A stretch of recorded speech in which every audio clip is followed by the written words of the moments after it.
झाला तर त्याला सर्वस्वी सरकार जबाबदार राहील ही आमची पहिली. या अधिवेशनाच्या दरम्यान या सरसकट सगळ्याला पीक विमा मिळाला पाहिजे ही आमची प्रमुख मागणी. दुसरी मागणी आहे की नगर परिषदेच्या ह्याच्यामध्ये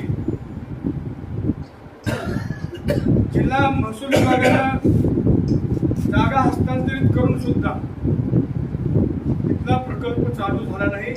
त्याचे आलेले मार्चवरचे पैसे सुद्धा परत गेले आणि त्याच्यामुळं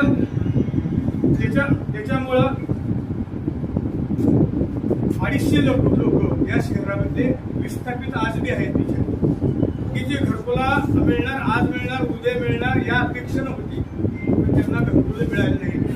आणि म्हणून मला एक संशय येतोय की आता ही जागा घरकुलासाठी न वापरता झाला तर त्याला सर्वस्वी